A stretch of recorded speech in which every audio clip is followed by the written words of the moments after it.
The story of Alex Morgan in the final year of her career, which is not an encapsulation of the career as a whole, but this final year is trying big things, making big plans. And even if you don't achieve all of those goals, I think she has felt like she was walking away staying very, very true to herself as a player.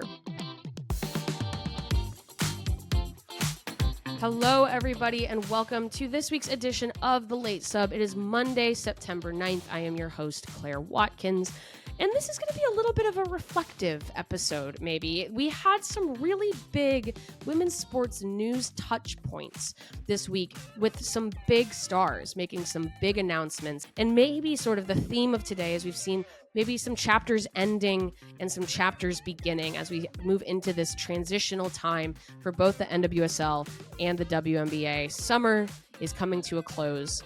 Fall is upon us. And we had some kind of really big moments this week, or this weekend, that changed the landscape, not only of this year in women's sports in the US, but also there's some ramifications for many years to come. So I'm going to dig into some of those big stories today. Again, a little bit more reflective, but nonetheless action-packed. Let's jump in. Okay, so we're going to start with the world of soccer. And maybe it's the fall air. It's kind of the turning of the seasons. We're into this second week of September. But yeah, I'm feeling a little nostalgic. I'm feeling a little wistful, maybe a little somber going into this week's talk about the NWSL, because there was a big send-off this weekend, somewhat unexpected, of U.S. Women's National Team and NWSL legend Alex Morgan. This is probably not new news for anybody who has been keeping up with the sport. This was a huge kind of bombshell last week when we got this announcement from Alex Morgan. She posted it on her social media first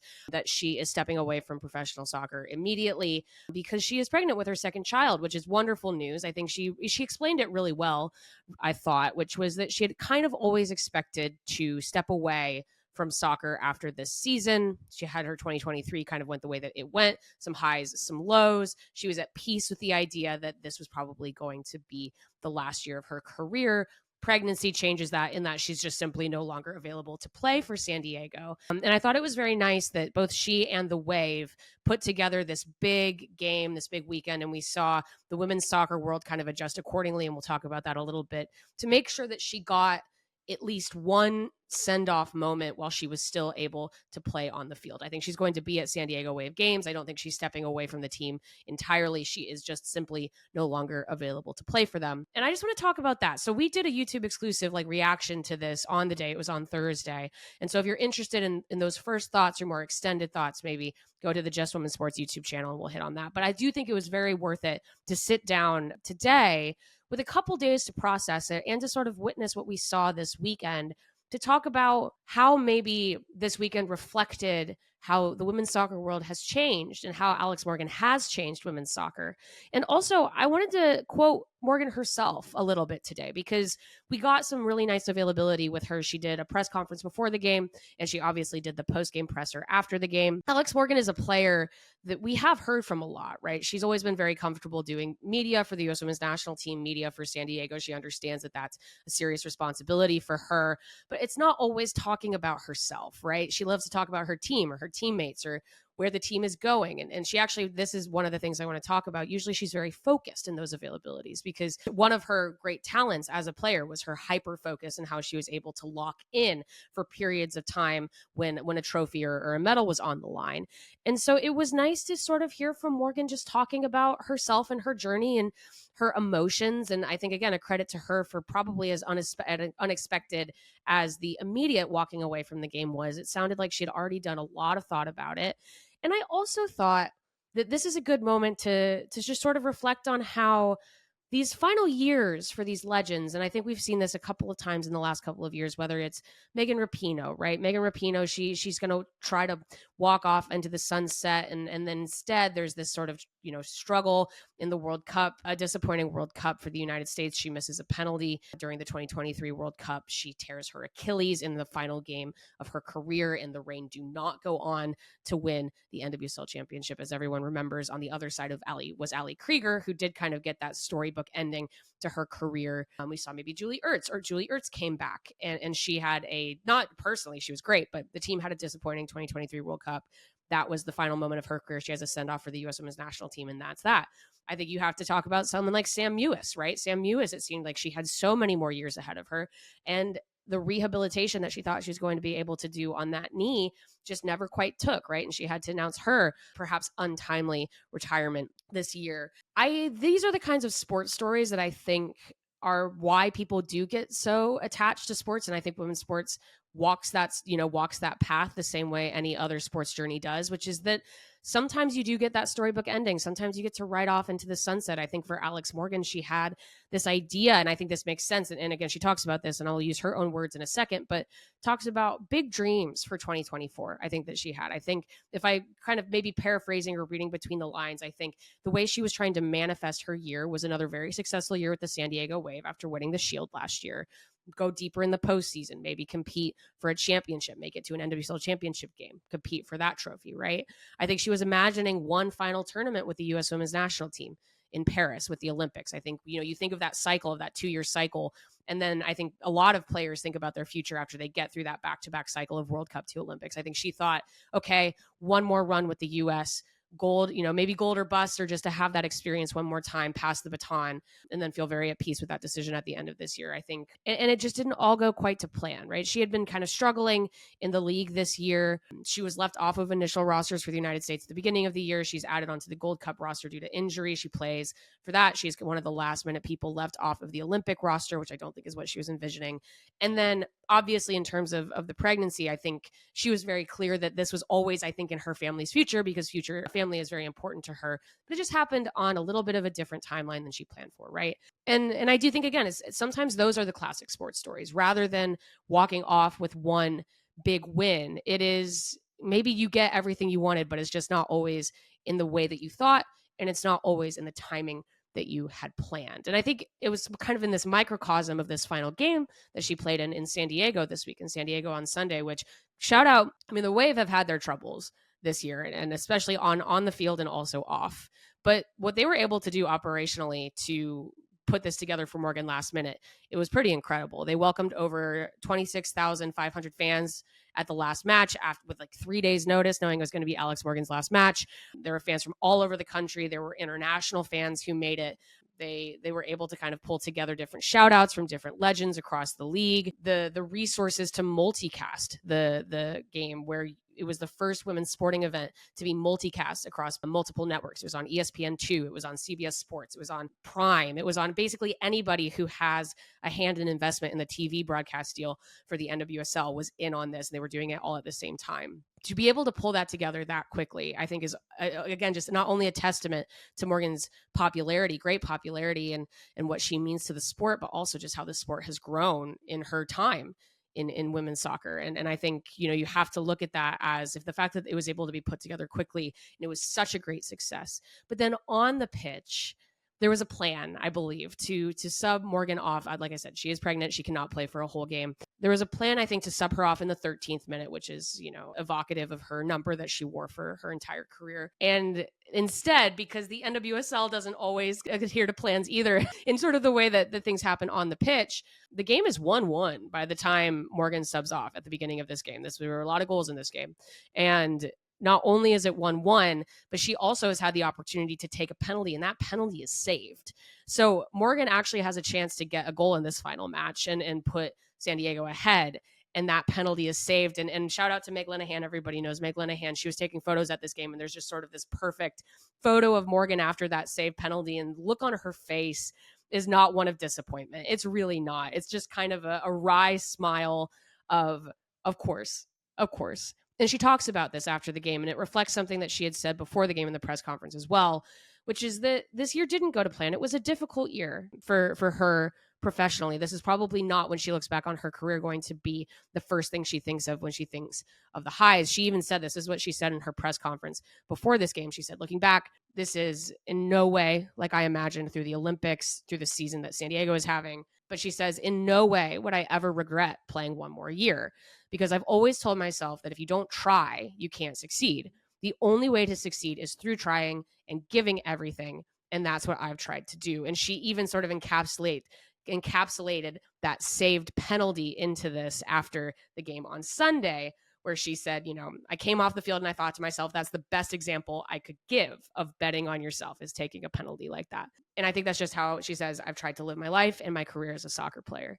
And so maybe, the story of Alex Morgan in the final year of her career, which is not an encapsulation of the career as a whole, but this final year is trying big things, making big plans. And even if you don't achieve all of those goals, I think she has felt like she was walking away staying very, very true to herself as a player. And that's sort of what she was trying to communicate, I think, after making this announcement, is that, this was a year full of adversity for her. She even mentioned, I thought it was really nice when she was talking to the fans after the game, she mentioned, how the fans, they build her up and they make her a better player and a better person. And even that sometimes comes with criticism. The conversations, I mean, she's not immune to hearing those conversations of where does Alex Morgan fit with the U.S. women's national team. She had to handle, obviously, a big disappointment in being left off that Olympic roster, right? And she says, this isn't the first time in my career that things like this have happened, and I've always been able to overcome them. And I've always leaned on teammates, on family, on those that I've built my support system around to help.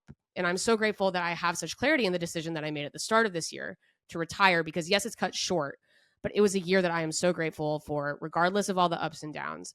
And that's one thing that I always say. And she says, to bet on yourself. And if you don't have that in your heart, no one can teach you that. No one can give you that. You have to give yourself that. And so I think that is a nice cap on Alex Morgan's career. And then to kind of make a final statement about this, like I said, if you want a little bit more talking about, reactions to the change that Alex Morgan contributed to in the NWSL or in the U.S. women's national team, or who she was on the pitch, I think you can do that on our YouTube channel. And there are many other testaments to that. But I'm just very interested in this last weekend, because those moments, I got to speak to Megan Rapinoe last year after her last game. I got to speak to Julie Ertz after her last game last year. And those moments are just so impactful, even though it is the ending of something. And so I want to leave maybe final thoughts on Alex Morgan to her final answer of her press conference before the game. And very fittingly, it was actually a question by Naomi Gurmey. They had the team sitting in the press conference to ask her a final question. And maybe not surprisingly, Naomi Gurmey got a fabulous answer out of Alex Morgan. The question was fairly simple. It was just sort of, what are your favorite memories as a soccer player? And one of the memories that Morgan came up with immediately was when there were 5 mothers on the team, on the U.S. women's national team, and just how wonderful that was, and what a testament that was to how norms have changed on the U.S. women's national team, and players have resources to come back from pregnancy, and that's celebrated rather than felt like a burden. But she also, I just thought this was so insightful to who Alex Morgan is, and also, again, just makes you feel like you understand why now is the right time to step away. Because the other thing that she said is, she said that some of her favorite memories are winning. And then she kind of pauses and she goes, of course, winning, right? But then she elaborates and she says, it was more the fact that you're so driven and focused. And it's not robotic, but you're on auto drive.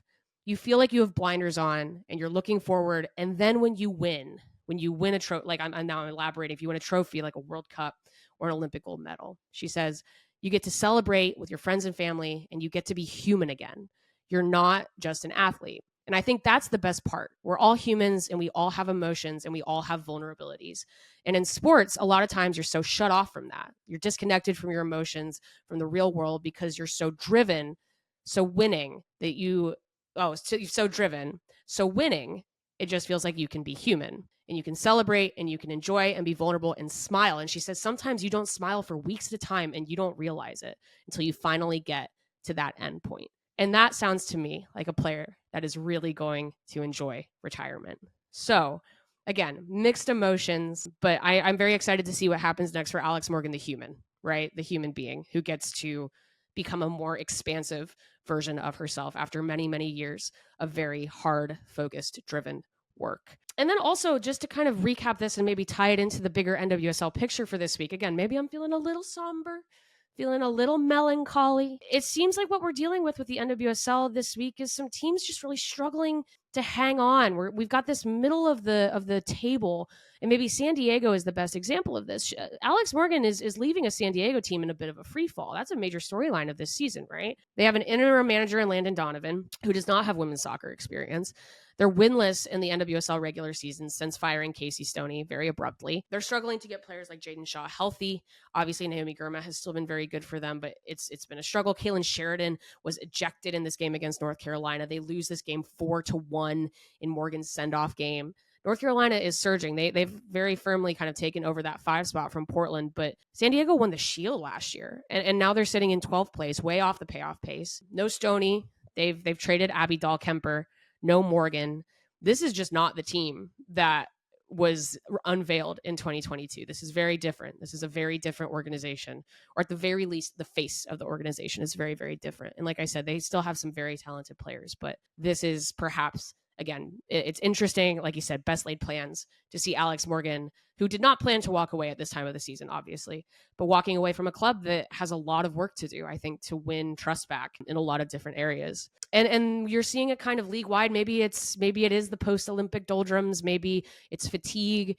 Maybe it's the lack of dynamic signings, or other teams are making dynamic signings. I talk over and over again about how impressed I am by the top 4 in the NWSL, or the top 5 now. I do think that North Carolina is now rising to that ranks of top 5 again. But that also means, I think, when you have a higher ceiling, sometimes it means you have a lower floor. Chicago is still sitting in 8th. They're still above the playoff line, but they've lost 3 in a row. Doesn't seem like they're going to have a lot of reprieve there.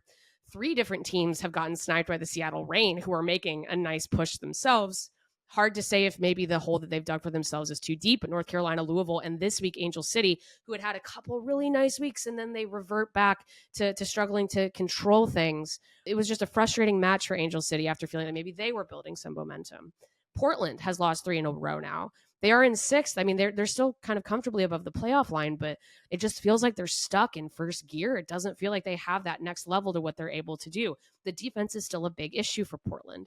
Louisville made a ton of win now moves before the trade deadline, and all that's happened since is they've dropped out of playoff position, and they've been overtaken by Bay FC, who is currently above the playoff line. They're in 7th. So I am going to have such fond memories of the highs of this NWSL season, but I think there are maybe more teams that are going to be left questioning what's going to happen next than the teams who feel really, really good about what they were able to accomplish this season. I'm obviously talking about Orlando, Kansas City, Washington, Gotham. Those are the top of the top. You've got North Carolina who are making that push, and then it's just kind of, and then what, So I'm excited to hopefully see the playoff push. We've got a couple months left of NWSL regular season action. I want to see these teams start to put this together. But I don't know. Sometimes when you reach the highest of heights, that means that everyone else is lagging farther behind. So fascinated to see kind of how these things are influenced by the new CBA. We saw some waiving of the use of the waiver wire this week, some buyouts of contracts rather than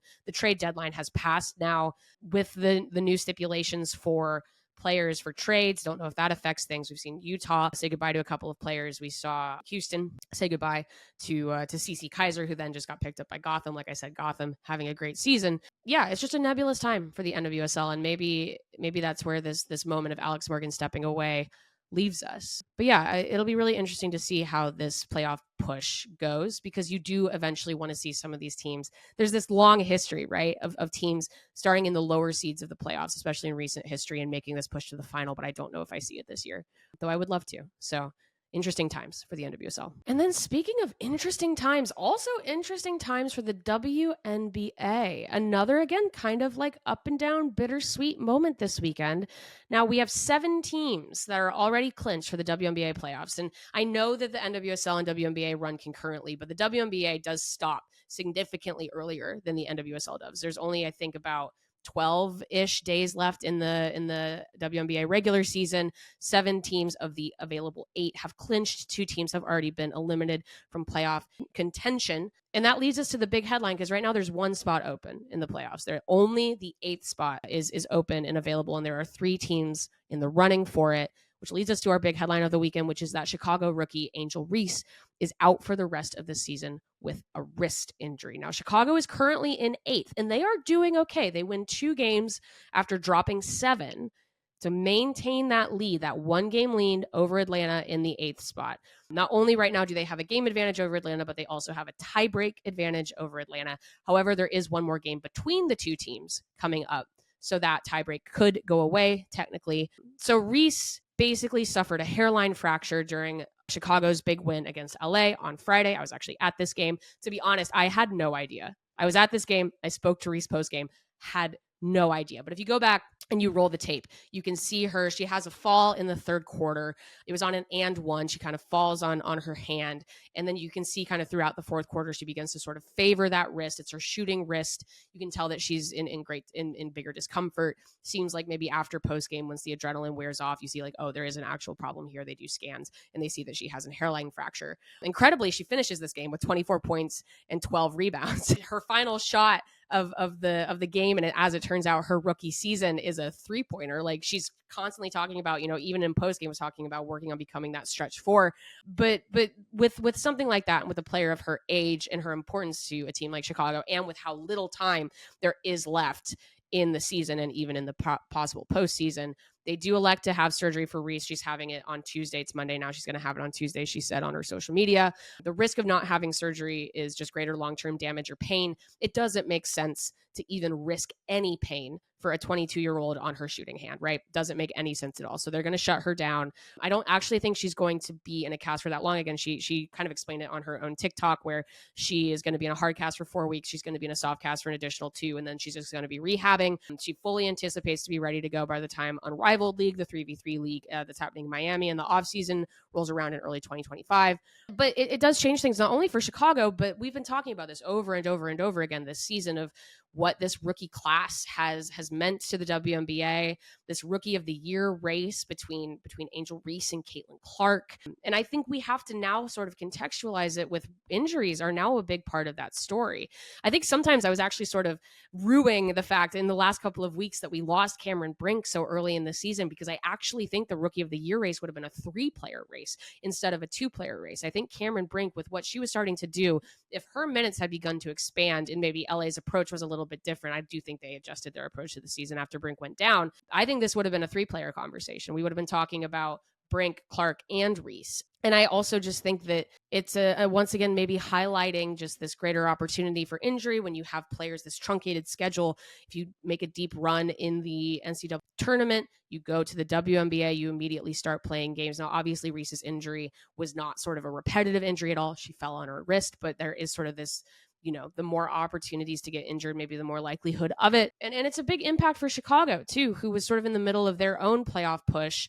I've said before that it doesn't make sense for Chicago to tank because they have that pick swap with Dallas for next draft. So them finishing above Dallas is basically their goal. I think at this point, they thought getting some postseason experience would be really, really useful, despite the fact that they did trade Marina Mabrey, which means that maybe they were looking to the future a little bit more. But I'm also like, with this Reese injury, I do think it makes a difference for playoffs, and it is a huge bummer, and I wish her a great recovery. But I do at least take some heart in the fact that she got most of a rookie season in. We began to see some serious improving, especially in that shooting form in the second half of the season. And it actually seems like Chicago might be able to still make this playoff push without her, though obviously it's not ideal. They can move Izzy Harrison into that spot. They only have so many games left in the regular season to try to win that out. And we're just not seeing the growth necessarily from the other teams that are pushing them. And this is similar, I guess, maybe in some ways to NWSL, right? So the Sparks and the Wings have been officially eliminated from postseason contention. They're both going to have lottery picks in the WNBA draft. And that does mean officially that at this point, Los Angeles is in point position for the number 1 pick, which everyone assumes will be Paige Beckers. What we don't know is where Golden State figures into all of that. I think there's been some conjecture that they will be given the 5th pick, so the first pick out of lottery. Don't know if that's the case. There are no official rules for Golden State as of this moment in the terms of the college draft. But this race for 8th being down to 3 teams does interest me because, for example, Chicago, it makes sense to me, right? No reason to tank. They want to finish above Dallas, which at this point, it seems very likely that they will. And it makes sense also for how young the team is, and they're kind of meshing and figuring out who they want to retain for next season. Make the playoff push, even if it's only one series, right? Still useful. It is a bummer that Reese won't be a part of that, but those experiences do carry over. For Atlanta, it seems incredibly clear that Ryan Howard wants to play in the postseason. She scored over 30 points in her last 3 games. But the hard thing is that 2 of those games were losses. So despite Howard popping off and playing some of her best basketball, as people might recall, she was injured before the Olympics. She goes and plays 3v3 at the Olympics. She comes back. it's clear that she has kind of taken to task this idea that Atlanta's playoffs hopes rest on her performances, and she's doing everything she possibly can. But again, 3 30-plus point performances from Ryan Howard, and they only win one of them. That, to me, is Atlanta in a nutshell. I don't think they have control over whether or not they can win games. They take Indiana to OT later this, late in the weekend. You think maybe that's going to be the big win for them? Nope, not happening. So I don't know. I think that Atlanta's troubles from the beginning of the season can have certainly improved with Howard back. But can they make that final push? Can they get that big win over Chicago on September, I believe it's September 17th? And then the Mystics are also still in the playoff race. And I'm going to be honest, this is maybe my hot take of the episode. I don't really understand why. So you watched LA, right? We watched the Sparks this season. We're clearly building something very controlled under Kurt Miller, even when they had Cameron Brink available. When Cameron Brink goes down with an ACL tear in June, LA, they're developing. They've offered some contract extensions. They're trying to get Rickea Jackson, extended minutes. They are building things towards the future, but they are not going all out to win games that don't make sense for them to win. And it feels a little bit like Washington, who was in this conversation after their slow start of thinking about the lottery, right? Thinking about the draft, again, thinking about possibly a player like Paige Beckers, but they haven't done that. The Mystics have actually made a push, and I do think that maybe they have a young coach, they have some new players, maybe it's about forming an identity before you think about like doubling down on the draft. But I also don't think Washington necessarily has the juice to make it above the playoff line. So what is the ultimate goal? Are the Mystics just going to kind of sit maybe in that third spot in the lottery or fourth spot in the lottery? And so they still get a good pick, but maybe not the best pick. And it's worth it to build momentum at the end of the season. Maybe so. But I guess I just don't necessarily understand the vision as much as, again, a team like LA that went all in on the draft last year, appeared to be going all in on the draft this year. And by the time 2025 rolls around, maybe has completely reshaped their roster with some of the best blue chip talent that the NCAA has to offer. Washington, it's a little bit more mixed. And so I'm really interested to see kind of what that means for their offseason. But maybe I'm wrong. Maybe they are the ones that are going to make this final push. They play Chicago on Wednesday. That's going to be a must-watch game. So I don't know, but I am a little bit confused about where Washington is going with this. But I would be remiss not to talk a little bit about the top of the standings as well. Just some quick overview. Las Vegas continues to make their big push. A'ja Wilson is still crushing it, though she did miss this weekend's game against the New York Liberty with a minor ankle injury. But Vegas gets a win over Connecticut on Friday. It was a close loss without Wilson to the Libs this weekend. They have a very tough run out for the rest of the season. They have to play the Sun again. They have to play the Storm. They only have really tough teams. They do have a final, I think, season closer against the Wings, which, again, the Wings have already been eliminated from playoff contention, but Vegas is tuning up. They're getting ready. They're getting ready to try to make some noise in the postseason. And some of it will be about seeding, but I think, again, every time we go, oh, I don't know about the Aces, they pull some of these performances out of their hats that makes me go, not sure I'd want to play them in the postseason either.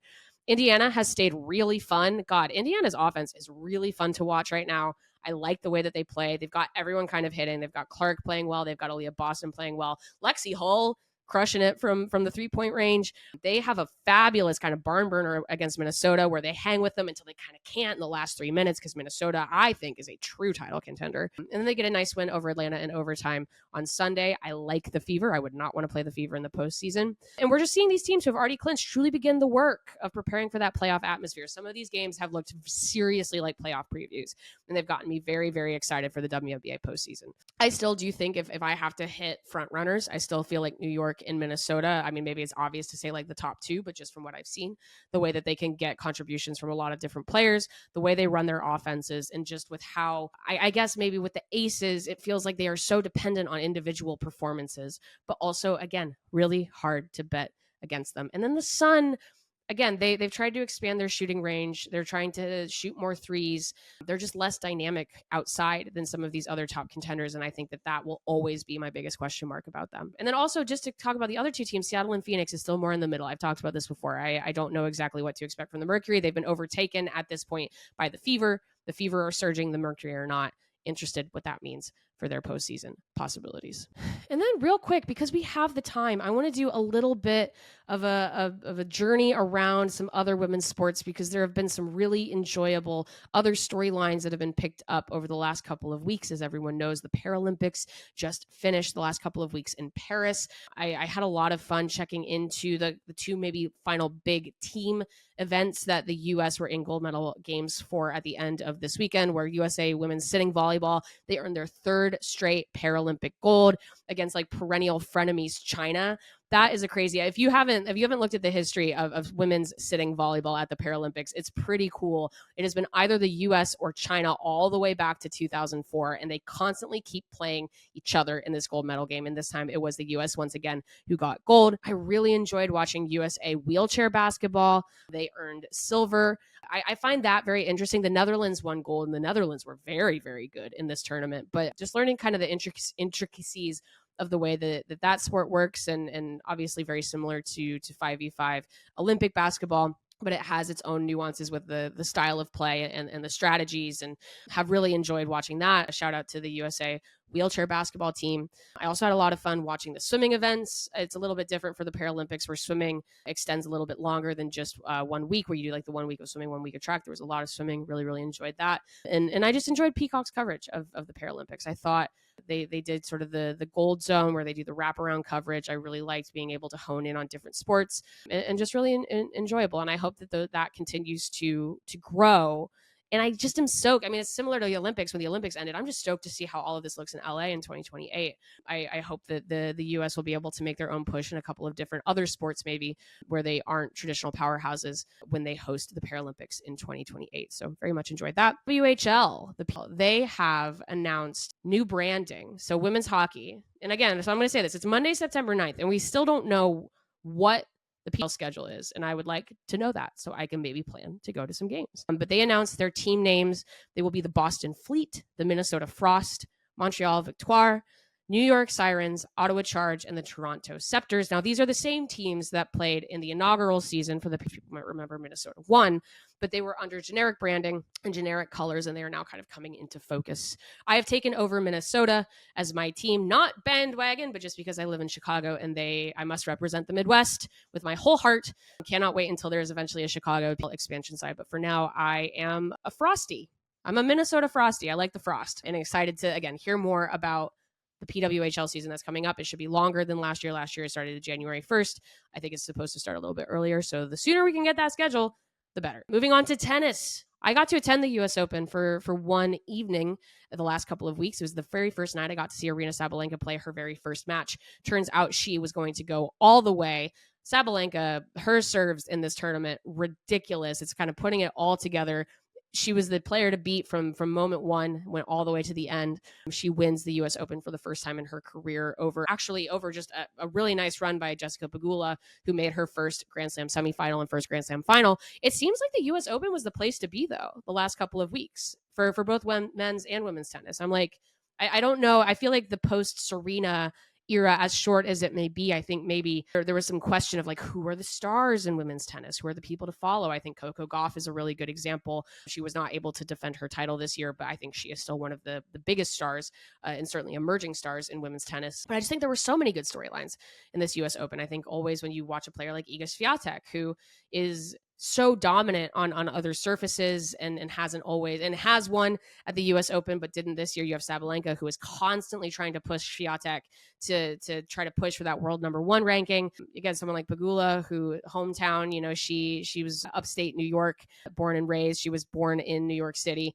She having that run at the US Open was fabulous to watch. And it seemed like everyone was in town enjoying like the honeydew beverage and making it out to Queens and enjoying the merch and all that stuff. So I think that was very exciting. I'm hopeful that the more people kind of get to follow these storylines for tennis, we're going to see another boom in women's tennis. And then I'm going to end with a question. I have a question for volleyball, college volleyball. Now, this is a real question. Now, I love watching college volleyball. I really enjoy it. I think that I can hit on like the huge storylines of that pretty off the dome, right? Of that they are huge crowds. They're inviting huge crowds to women's college volleyball. They are in the youth game. We're seeing volleyball actually start to overtake basketball in popularity in women's sports and on the youth level.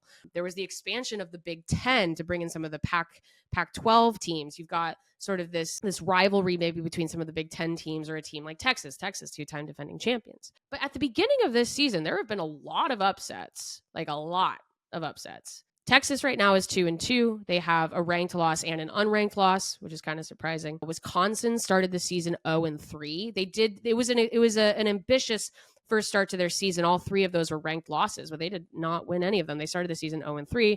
Nebraska took an unranked loss. They were swept by an unranked team. We're just seeing some of these blue chip programs take some big upsets. And so my question, if you are a volleyball follower, is this normal? Do we usually see these teams struggle this much at the beginning of the season, or are we seeing a similar wave in women's volleyball that maybe we've seen in NCAA basketball, where greater access, greater parity, NIL, transfer portal affects the ability for these smaller programs to kind of take a shot at the really big ones? I'm very curious. So if there are any volleyball experts listening to this, please, you can tweet me, comment on this video, put it on the Apple comments, put it on the podcast comments. I would love to know what you think about the early ups and downs of the volleyball season, because I have found that to be very exciting. But what I want to know is if it unusual for volleyball. So this has been another edition of The Late Sub. I am your host, Claire Watkins. Shout out to producer extraordinaire Parker Fenton. Like I said, it's fall and we have the home stretch in front of us. It's going to be a dash to the finish for the WNBA. After that, we're going to have NWSL playoffs. We've got other stuff going on. I mean, we've got U20 World Cup happening. There's the volleyball. Like I said, the volleyball season's kicking off. We're going to be having women's NCAA basketball soon enough. It's crazy. School's back in session and we are back on top of what's happening this fall. Thank you everyone for listening. We have more exciting stuff for you next week. We'll talk to you next time.